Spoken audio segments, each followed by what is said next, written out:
All right, thank you guys. Hey, if you have a Bible, turn to Matthew chapter 2, all right? Matthew chapter 2 today. And we're just doing a series, always at Christmas time, we got so much going on and so many things. I just like to share with you just real simply, just kind of the Christmas story again, a whole lot of the part about who Christ is and understanding those things and different parts of it. And so I have something that I share at Christmas time that I probably will share most every Christmas time, just because I like for you to hear it at least once a year because of the impact that it has. Today's title is Seeking. Last week we talked about who Christ is when it comes down to actually who he is. And we used that Christmas carol, the God incarnate, right? And when you, God incarnate deity, right? Hark the herald angels. And what does that mean? And it talks about who he is. And because of who he is, he was able to do what he came to do. And it really plays perfectly into what I'm going to be sharing tonight at the Christmas musicals. I just have a few minutes just to share the story, because that story, that truth about who Christ is huge, if you have the ears to hear and the eyes to see it. So I want to talk to you, that was last week. I want to talk to you about the wise men this week, and we'll talk a little bit about it. But when it comes down to it, it's not a very complicated story. It is a mysterious story, by the way. But it's not a very complicated one, because it's this whole idea of seeking that you need to see. And there's a great illustration of it with the wise men, because all through the Bible, there's this, even in the Old Testament and the New, they run parallel with this concept, is that those who seek him are the ones who are promised that they will find him. So seeking and finding, it becomes the mantra of what the scriptures teach about those who possibly don't know. But the great question is not whether you know or not. The great question is, do you want to know? That is the key. Because if you want to know, God will move heaven and earth to make sure that you find out. And that's something you need to hear. That's something that everyone needs to hear. What does it mean to seek? Obviously, you rarely find things unless you're looking for them. I came up with that myself. All right, you can write that down and say that Jeff said that. You probably are not going to find something that if you're not looking for it. Every once in a while, something will run into you. But then so many times, if you're not really seeking it or looking for it, it just passes by without you even noticing it. So it's so much about, what do you want? What do you seek? And you won't find it if you don't seek it. And there's a promise. The Bible promises it over and over again that you will find. And so then that becomes one of the key things that I really, really try to encourage people to do. So I want you to see in the wise men's story, it's very simple. It's very straightforward. And I just want you to see in the simplicity what it means. And so let's take a look. Number one, if you want to take down some notes in Matthew chapter 2, number one is seeking the light or seeking the truth, whatever the light of the truth, however you want to put it. I use the word light because it's a star, right? And it's light and darkness, and you don't see a star unless it's dark, right? So the different things. So, but either one, any metaphor works. Seeking the light, seeking the truth becomes the thing. So when you take a look at the passage, Matthew chapter 2, verse 1, it says, "Now after Jesus was born in Bethlehem of Judea in the days of Herod the king, behold, wise men from the east came to Jerusalem." Now, if you take a look at the little phrase, wise men, that is just something that is the way it's translated. It actually was not so much just like what we'd use the word wise men. It was a word, it's called magi, right? Magi is the word, and they just translated it here, wise men, because they were a group of people. They were Persian, was where they, in fact, you see them underneath some of the Persian rain when you look at their reign. The Magi were a group of counselors to kings and to higher ups, if you will. They were very much the academics of their day. The word magi, it's where we get our word magician from. This is by the way, this is a mysterious story. We are not told how they knew that Christ was going to be born. Some thought from the days of Daniel, right? When whole groups of Jews were there and that they found out the prophecies.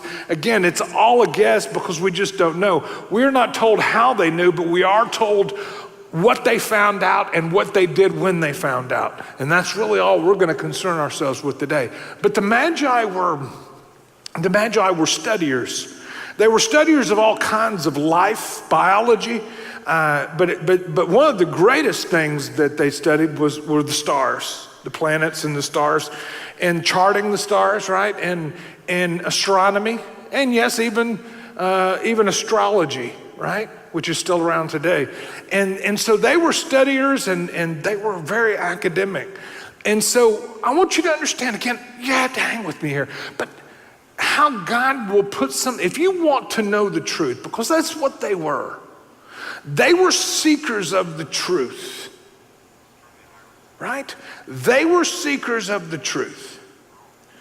And if you want to know, I have found that God will put something in your life that will lead you to it if you truly want to know. So let's take a look at this, all right? It says here, basically they came from the east, right? And they came to Jerusalem saying, "Where is the one who's born King of the Jews? For we have seen a star and it rose and we've come to worship him." Now, if you want to get a Magi's attention and let him know that God might be in something, if any of you know anything about the stars, then put a star up there that wasn't there before. Some of you are going, "What's that big deal?" Okay, well, ask somebody that knows, all right? The stars just don't appear like that, right? And so now they may change because of the Earth's rotation, but all of a sudden there was something in their lives that was unexplainable, and that really the only way that could happen is that God did that. But it's personal. Guys, if another star appeared in the sky for me, I wouldn't even notice, because I don't look at the stars much. Sorry. I just don't. I don't go out for solar eclipses, and I don't go out for different comets going by. That's just not my thing, right? But if you are into that, and all of a sudden and how they made the connection, we're just not told, but they knew. And so they followed it. A star is what leads you, right? You know, there's a great scripture in Romans that says that no man seeks after God, right? What does it mean by that? If no man seeks after God, then why does God say seek him and then you'll find him? That doesn't seem to make sense, does it? Sure it does. Obviously, there's no way that you would ever find him on your own, right? These wise men had no chance of finding Christ if there hadn't been a star, right? The star is what leads you to him. So God makes a promise to those who seek. First of all, you have to be seeking. Seeking is the key to it. And then God will put something in your life that'll lead you to him if you want to know. Look at me. If you don't want to know, then there's no hope you will ever see it. But if you want to know, I make a promise to you. I've seen it happen too many times. I've seen it happen in my own life. If you want to know, he'll put something in your life to lead you to him. And not just taking my word for it or taking someone else's word for it, he'll open your eyes and let you see it. Because when these wise men got there and saw it, it was unmistakable to them. This is such an incredible story when you see the simplicity of it. Well, I find it interesting because when they got to Jerusalem, I think that they probably thought that everybody would know. Right? I really do. They traveled all this way, and I thought when they got there, hey guys, where is he? Where is he? Where is he? And they're going, who are you talking about? Well, the one who's the king, the one who's born, the one that was Messiah, the one that was supposed to come. And they're going, we don't know what you're talking about. I think they were shocked when they got there, right? That they come to one of the most religious places in the world and they're clueless.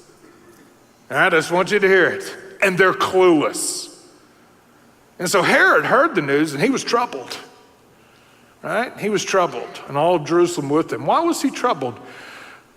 Herod didn't want anybody. Herod is a great illustration of those today who are like, I don't want to believe that he exists because I want to be my own king. I want to make my own decisions. I'm my own authority. And I found so many deny truth around them just because of personal, I want to do what I want to do. It's an amazing thing when you put it all together, right? When you see this story. So he brought together, we talked about this last week, he brought together all the chief priests and all of the teachers and everybody, scribes who were learned, and he says, where's the Christ to be born? He knew what they were asking about, and that's what they were asking about. He told them, hey, it's in Bethlehem in Judea, because the prophet, Micah chapter 5:2, we talked about it last week, told that that's where he's going to be born, right? Thou Bethlehem, even though you're small among everybody, all of those things. So Bethlehem's to be the place, all right? All right, so when you take a look, obviously in verse 6, it just talks to you about that's the prophecy itself. And then Herod brought them back in, these wise men, and said, hey, listen. He brought them in secretly and says, go find where he is. Well, first of all, he asked, don't miss this because I'll tell you something at the very end. He asked, when was it that you saw the star? All right? He wanted to know that, but then he also told them a lie. Hey, could you go find him and then come back and tell me where he is because I want to worship him too, which was just not the truth, right? So basically, they went on their way, right? They went on their way. Now, seeking and finding. I want you to know that Herod, listen to this is interesting. I want you to know that Herod, all of the religious leaders and the scribes, look at me, never found him. But these guys, these pagan Persians, if you will, who traveled from the east did, because they were looking for it. Guys, today, and those who are all watching, through the internet, the great question I have for you is not that if you know. The great question, you'll hear me ask it at least 5-10 times today. Do you want to know? That's the real question. Not if you know, but do you want to know? Because if you want to know, God's made you a promise. He'll make sure you find out, right? He'll put whatever it is in your life you need to lead you to him if you want to know. These wise men are interesting, these magi. They're interesting folks. I know I've said this a lot before, but I always like to share with you. They're Persian, okay? They're not one from every race, to make it all politically correct. I'm sorry. They were probably all Persian, right? So, not probably, they were Persian, because that's what magi were at the time, right? As I've told you before, they probably didn't ride camels. Sorry about that. If you know anything about Persians, what did they ride? Horses, yeah, Persian horses, exactly. So they came in on horses, and there weren't three, there were three gifts. But there were probably as many as 100 because they traveled in groups, especially on a big deal like this. And they would philosophize. They were academics. They were together and along the way, they would have talks and conversations and everything. And just so you understand, it took months to travel. So they were not at the manger. Not even close. In fact, Herod, if you'll remember, killed all of the baby boys. And how many of you remember which, it was 2 years old and under. And you remember Herod asked them, what time did you see the star? So Herod, obviously bumped it up a little bit, make sure he could try to kill the Christ. And he went it up to 2. So they could have been traveling as much as 12 to 15 months. So this is, I just want you to see it. So they were willing, these magi, that's why God let them find Christ. They were willing to do whatever it took to find it, right? Seeking. It is a cool concept, guys. The thought of that God is going to put into the life of everyone who wants to know something that'll lead you to him. So the question not is if you know him, the question is, do you want to? Even believers, look at me, I'm going to take a time just for a minute here to talk to those of you who are believers. This still applies to you as a believer. In a group this size, how many of you have been through hard times or are going through them now? There's been things that have happened to you, health things, tragedies, and they're not explainable. And you ask the question, why would God do that? Why would God allow that? Why doesn't God do something? And on and on and on it goes. You may not know the answer, but here's the question. Do you want to know why? Seriously. Or do you just want to blame and try to be mad at God, which doesn't work, by the way, right? Knock yourself out, but it doesn't work. But how many of you in the room that you're going through it now? You can say, and you probably said, there's so many people come to me saying, Jeff, how did you know? I don't know. I just know that in a group that we struggle with wanting to know about who he is. So as a believer, how do you find about who he is? You seek him. You never stop. As a believer, you never stop seeking him. Look, if you know the story of Joseph, all right, he was sold into slavery and in prison for 13 years. From the time he was 17 till the time he was 30. And he's asking questions, he's seeking, he's saying, Lord, why? Why did you let this happen to me? Why did I get sold into slavery from a group of brothers, and they're terrible, by the way? Why would you allow bang, bang, bang, bang? But we found out that Joseph never stopped seeking who God is. And then eventually Joseph found out why. It's kind of like one of those, oh, got it. Oh, got it. And after you followed him a lot of years, I found out that sometimes it's best not just to tell people things, but to let them experience them. Because once you experience it, you'll never forget it, and you've learned it for life. If I tell you about it, you may sit in your mind and go, maybe. But if you seek it yourself, it's yours. That's what I pray for people, especially this time of the year, but all the time of the year. God, open their eyes and let them see. Open their eyes and let them see. But he's promised to open your eyes and let you see if you seek him, right? That becomes the great picture. All right, number 2 is experiencing the star, right? And when they saw the star, so they came out of Herod's and they didn't know where to go. They'd exhausted everything. They went to a guy that they thought would know, but he was supposedly, these were the religious people. And I find it so ironic here that he went to the religious people and they couldn't tell him where to go, right? And so they left not knowing what to do. And then what happened? They saw the star. Why? Because God's going to provide a star to those who want to know. And when they saw the star, they were rejoiced with exceeding great joy, all right? That's a great line for Christmas music, right? Exceeding great joy, right? And so anyway, they eventually found him. But a star is an amazing thing.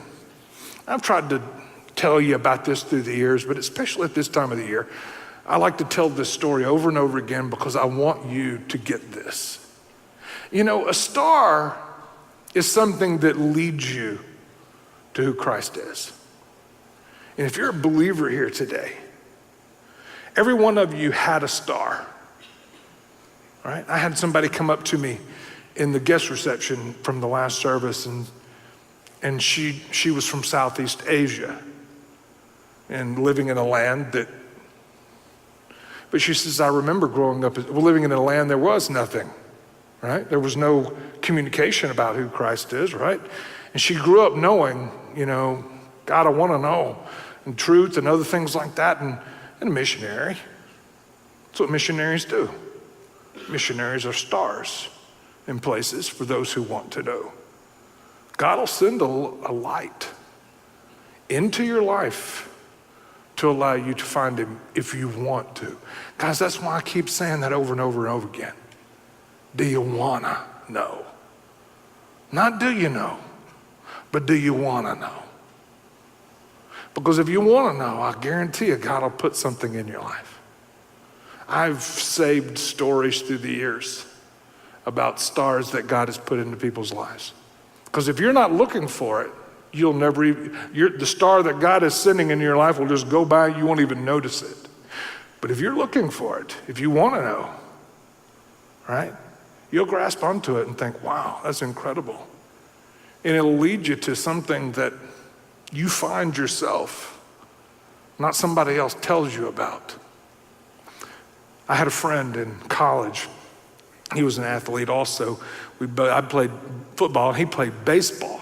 And we were at different colleges, but once I couldn't play anymore, and he told me the story of how he became a believer. And he was lost, just like most all of us were, and he was just lost. He was playing baseball.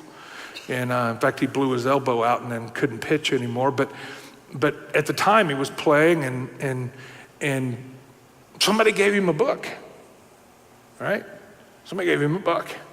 And it's an old book. I don't even think it's in print anymore, but the author was Major Ian Thomas. The Saving Life of Christ was the name of the book. And so he gave him this book, and he took it back to his dorm room and just kind of threw it to the side. Y'all know how it is. Yeah, okay. All right. And it sat, in his dorm room until there came a time in his life when he was needy. Y'all know what I'm talking about? Till there came a time in his life when questions and struggles and wanting to know answers and those kind of things. Guys, all of us long for purpose, long to find something that means something. Well, anyway, he goes over and pulls that book out that he had for months, and he began to read. And if any of you have read that book, it's powerful in its presentation. And he became a believer. Now listen, the book was the star. All it did was point him the way, the book. For me, it was a person. Guys, I was 21 years old. A lot of you know my story, but I don't mind sharing it. I'll share all of it at the dinner with the pastor, right? So my star was a girl from high school, right? She was a friend and she was a girl, but she was not a girlfriend, all right?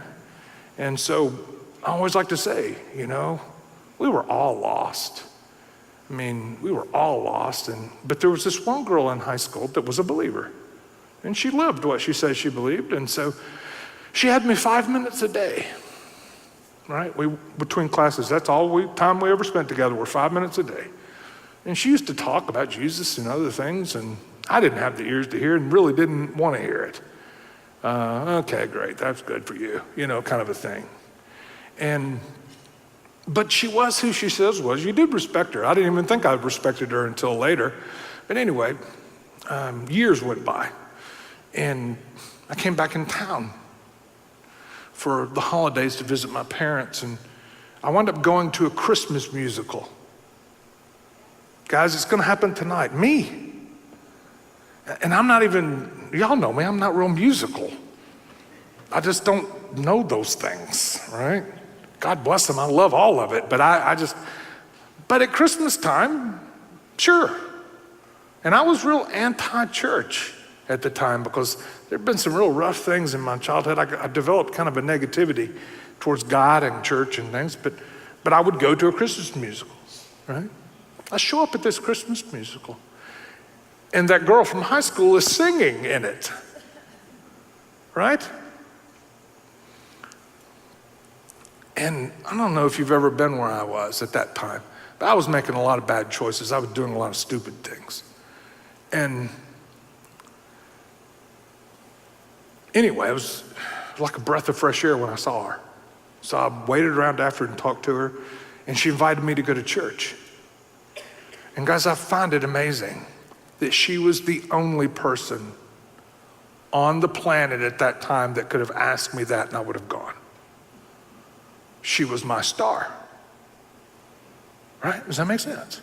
So I went to church with her, and I just happened to go to a church where the guy was speaking truth in a real simple way where I could understand, and I got curious. And I kept seeking and following. It took a while, about 4 months. But I wanted to know. A few months later, I became a believer. I was 21. And guys, she didn't change my life. She was just a star that led me to the one that did change my life. Does that make sense to you? So don't thank the person. You can thank the person that was your star, but give glory to God because he's the one that changed your life, right? I know a lot of people thank me. Oh, thank you, Pastor. Well, thank me. That's fine. I don't mind being thanked. But remember, I'm just the person that points, right? But I don't know that listen, look at me. I don't know if there's any greater privilege than God using you to be a star in someone else's life. Well, they won't listen. Well, remember the girl from high school? I never listened to her. Well, then why did you walk every day with her? Because she was good looking. Right? Even believers can be good looking. Right? And so 5 minutes a day. Who knows what God will use or how he's going to use it? But one of the greatest privileges, that's why you and I need to be who God's called us to be. Because it may be years later that he uses you. You never know what he's going to do, ever. Being a light is about just being it. You don't have to do anything, just be it. You'll be amazed how God uses you. But being a star that's what I'm telling you about the musicals tonight, right? And the Christmas Eve services. I guess those things mean so much to me because that was the vehicle that God used in my life, and I'm not even a musical person. Well, I'm not going to invite them. They don't like music. I mean, it's not like I don't like it. I'm not like a lot of people. I don't know, I'm weird. I'm weird. But listen to this. Christmas time is something that everybody, yeah, I'll go to that. Right? Yeah, I'll go to that. And that's the way I was. Yeah, I'll go. Never knowing it was a star for me. You personally, you have a star. For some of you, if you grew up in a family, it may have been your parents, right? They were the star in your life. It wasn't as dramatic, but it's still the star. Whatever the star was in your life. It can be a thing, it can be a star, an actual star. It could be a book, it could be a person, it could be an event, it can be a circumstance. You never know what God's going to do. And for someone else, they may call it a coincidence. But see, I hadn't seen that girl in years. And I didn't even live in the same town. And all of a sudden, I show up at a program that she's singing in. After I look back on it, it was just a star that popped up in my sky that I followed. Never forget what God's up to. That's why I pray all the time. God, open their eyes and let them see. Open your eyes, whether you're a believer or not a believer. Number one, open their eyes and let them know you better. Or number two, if you're not a believer, open your eyes and let them see the truth. Let you just see it for what it is, and who Christ is and what he came to do. Number three, recognizing the light. It's interesting. After they followed the star, it says that they rejoiced, right, with exceeding great joy. We've already talked about that. And they came to the house where Mary was, all right? And they fell down and then they worshiped this baby. Why would you worship a baby? Why would highly academic men fall down and worship a baby because they knew who he was. You don't do that unless you know who he is. So God revealed to them, and they searched, and they found, and it changed their life. How do you know it's the truth? I don't know, but if he ever lets you know, you'll never forget it. Are you hearing me? Not if I tell you it's the truth, but if you find out it's the truth, you find it. It's locked into your heart forever. It's an amazing thing. So they went into the house, they fell down, and they worshiped. So not only they recognized, but they received, right? They became followers, believers in who Christ is, and eventually what he would come to do, right? And then after they gave him these great gifts, which a lot has been made of the gifts, right? A lot has been made of these gifts. You know, gold, which is for a king, frankincense, more priestly, myrrh, obviously that's the strangest of the gifts. It's a strange gift to give to a baby, right? I mean, when was the last time you brought embalming fluid to a baby shower? It's kind of that weird, right? Because that's what myrrh is. Or what its main use at the time, it was used for embalming. You know, why would you bring that to a baby? Because of the picture, and I get all of those things. But I want to get into all the symbolism as much as I want you to see that these men, probably 100 of them, it was just natural for them to give to him their best, right? Why would we come to who Christ is and give him our best? Listen to me, guys, you never will unless you know who he is. Unless your eyes have been open and you know who he is, then you give him the best of everything. And if you've never seen him, then it's why we hold back. Well, that's mine, right? It's like a Herod. You know, nobody's going to take this from me, right? So it's a natural response. That's just when you find him. It's easy to find when somebody's truly found him themselves, right? So we have this picture then, and I have a couple of things I want to share with you, and then I'm going to be done. But I've shared this story with you before, but I wanted to do it again today. In fact, I want to do it most every year, because I want you to remember this piece. You know, I tell the story, this has been 25 years ago, and it changed so much about me in the way that I do ministry, because I was a student pastor. I was working with teenagers for, 10 years, right? In the first few years, I was in Savannah, Georgia, all right? And it's a beautiful, beautiful town, right? It only has two problems, all right?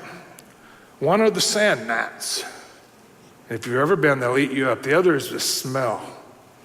There's a paper plant there, all right? You know what I mean about a paper mill? Anyway, other than that, Savannah is one of the most awesome places you've ever been. Now, I went to Savannah, and I started doing student ministry, and I started learning as I went. And I remember one time been there a couple of years. I was just getting started. And I had a guy come in to meet me because his sister had become a believer in our group. And he'd seen the difference in her, but he was real skeptical, right? And he was in college. He went to the Citadel. I'll never forget it. So he and I were talking one day, and he was antagonistic, almost to the point of rude, and almost making fun of, who Christ is, what he came to do, and my belief in him, and he called it a crutch and other things that he was puppeting, puppeting what he'd heard other people say. And finally, okay, I knew that I wasn't going to be able to talk to him, and he wasn't going to listen. He didn't have ears to hear. I mean, he was just deaf. And then I asked him the question. I said, I know you don't get this. I understand. I said, but the question is not do you understand it, not do you get it, but do you want to? Right? So I asked him the question. I said, but do you want to know if this is the truth or not? And that's a tough question for a person, right? I said, are you an honest skeptic, basically? And it's hard to admit you're not honest, Although I will tell you, I've dealt with lots of skeptics in my life. I've found very few honest ones. I'm just being honest. Seriously. If they're honest, then I love talking with them. If they're dishonest, they're just wanting to give you a hard time, right? And they get their own bitternesses to overcome, right?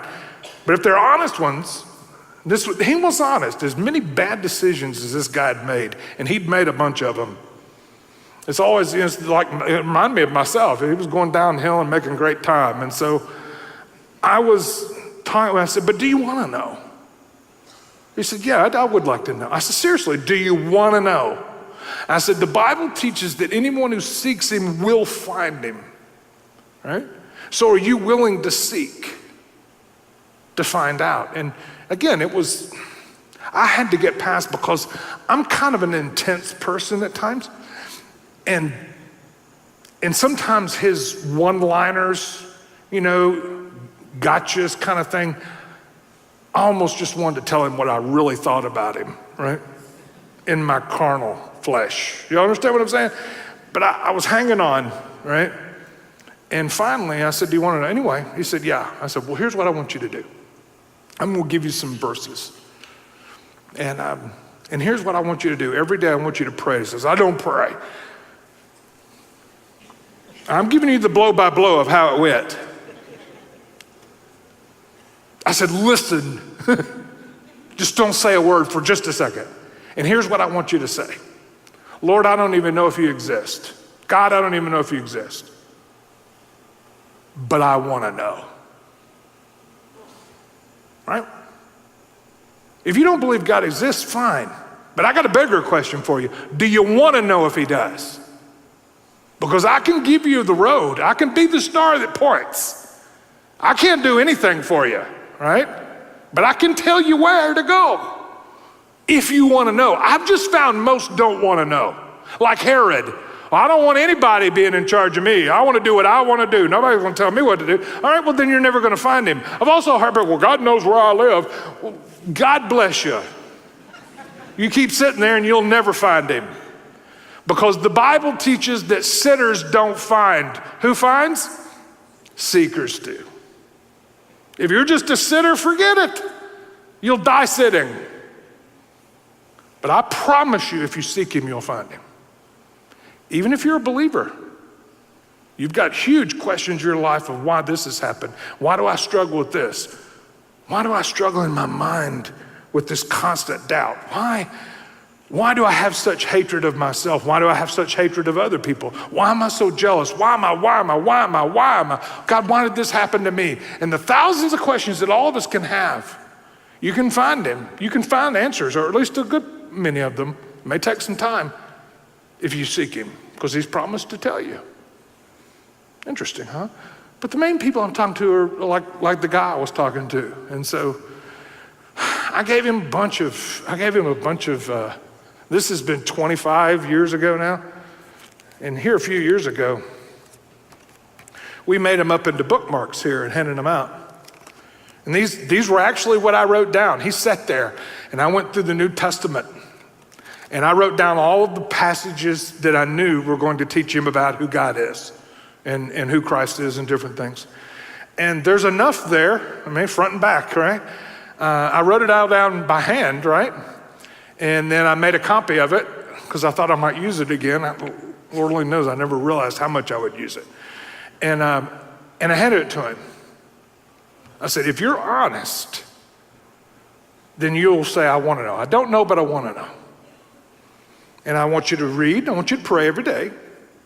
God, I don't know if you exist, but I want to know. And then I want you to read a passage. Think about it. What does it mean?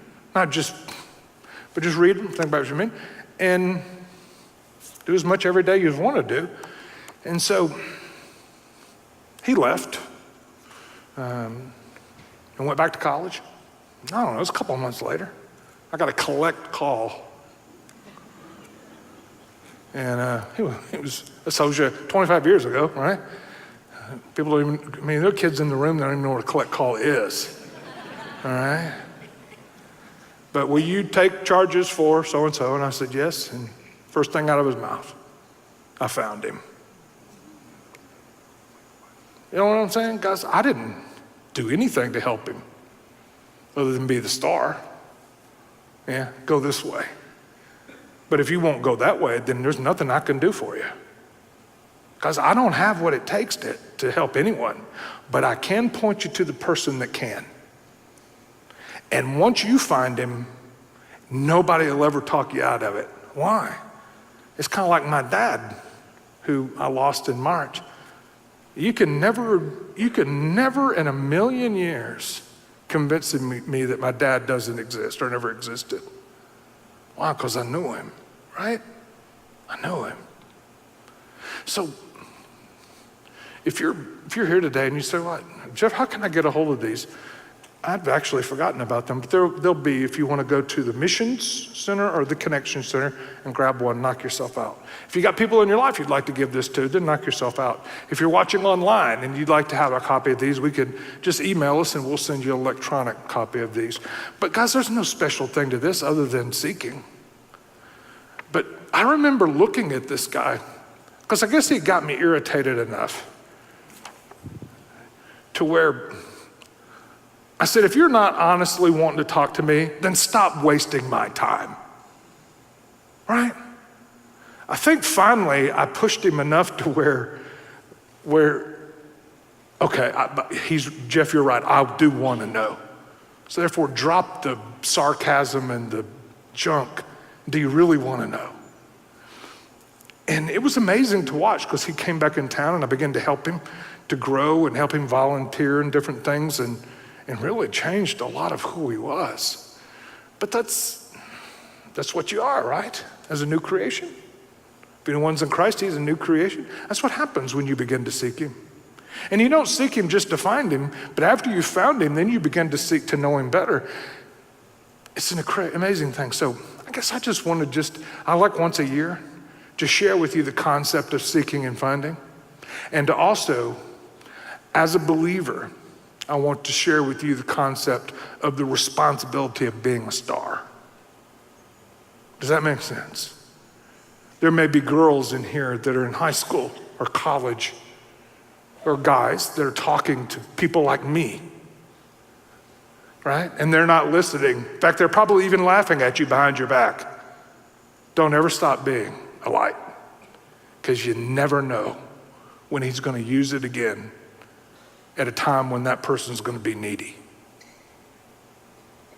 So 2 things. Number 1, don't miss out on the privilege of being a star, right? And number 2, if you're not a believer today, the greater question is, do you want to know? Do you want to know? Right? If you do, then pray what I said. Lord, I want to know. That's all you have to say. Lord, I want to know. And then pick up one of these lists of verses on the way out and start reading down through them. You'll be amazed at what he shows you. Why? Because he's made a promise that whoever seeks him will what? You'll find him. Incredible. Incredible.